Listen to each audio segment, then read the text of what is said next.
What up, YouTube?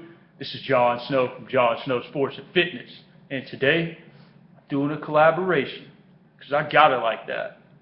And my guest today is Super Steve. Hello, folks. The humble Christian. Now, that was a little extra, folks, but we're proud. We take pride in our character here. It's all right. I accept it. We accept compliments around here. Facebook question for John and Steven. Should the Lakers keep Mike D'Antoni? We're not going to name drop you because we're protecting you. We're just going to be completely honest, Mike D'Antoni. You need to get out of Laker Nation. You're going to be fired, whether it's going to be right at the end of the season or at the beginning of the next season. All I know is by the end of next season, you will be gone. And there will be a new coach at Laker Nation. Mike, look, man, it's nothing personal, but you haven't gotten it done, bro. Remember last year when you had Dwight Howard, Powell, Gasol, and Kobe on the same team? And you had Ron Artest, too. Oh, my bad. Meta World Peace. My bad, bro. You had a stacked squad, and you got bounced out in the first round. And they got swept. Blown out by 20 points every game.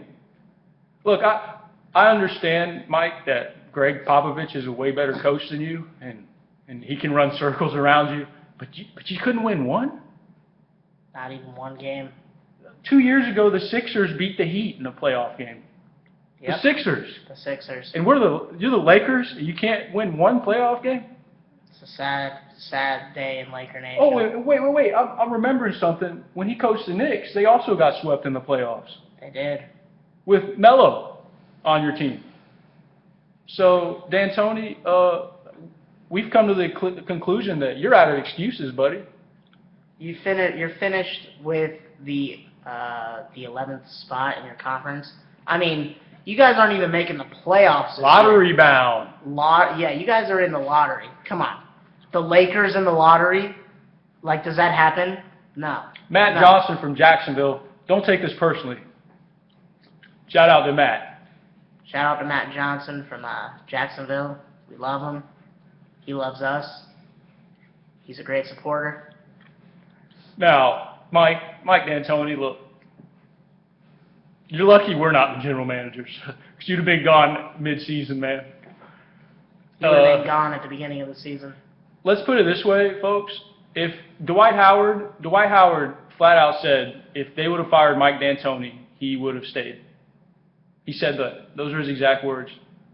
He did say that, and yet they still kept him.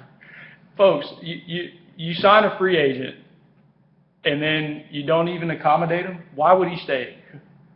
I wouldn't stay. I mean, yeah, it's Laker Nation, but guess what? And guess what? Why have all that pressure when, I don't even want to the the coach playoffs. that's there? And his team's going to the playoffs.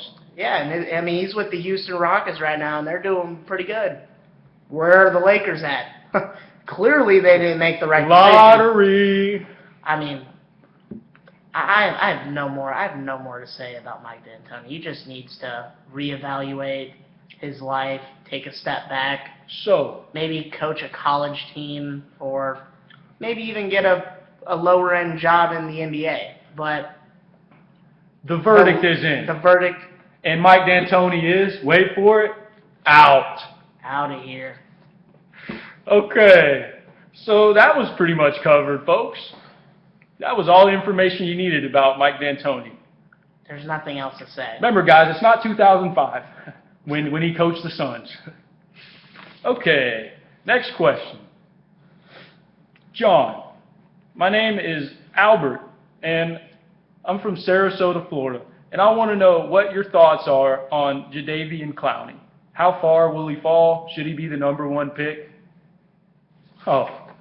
Great topic. This is a great topic since the NFL draft is in a couple of weeks. We're going to congratulate you for asking the right question. Because Jadeveon Clowney is the best player in the draft. A gift from God. He's a mix of Javon Curse, Lawrence Taylor, Mario Julius Williams. Peppers. I mean, come on.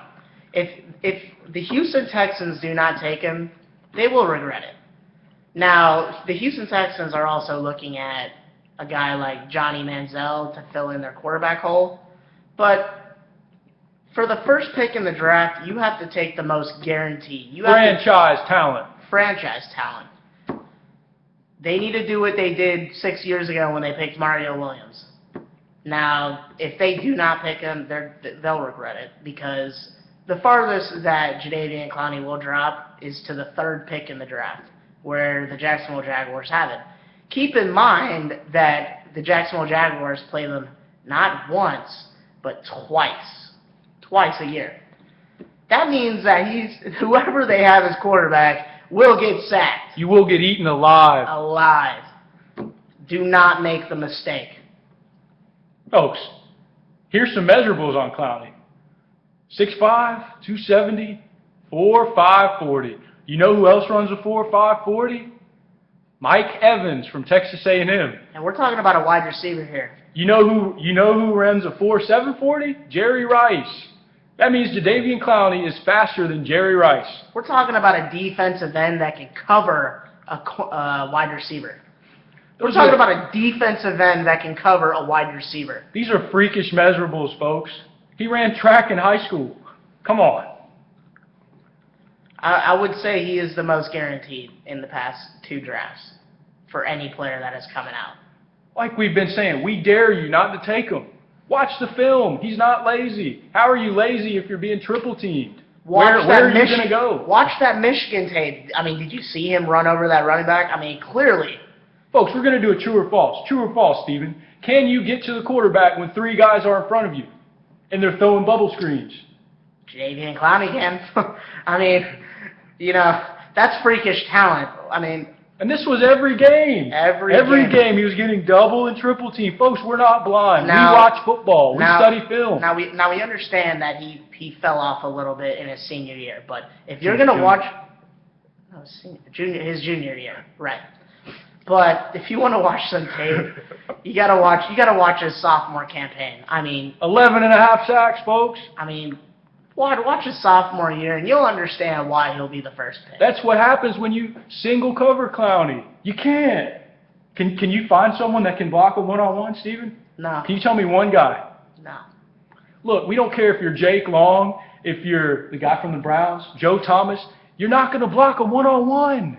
Get over yourselves. It's not going to happen. And if he goes to Houston, look, fantasize about this. Look, it's like having 2 beautiful women next to you. You have Jadeveon Clowney and J.J. Watt in the same D line.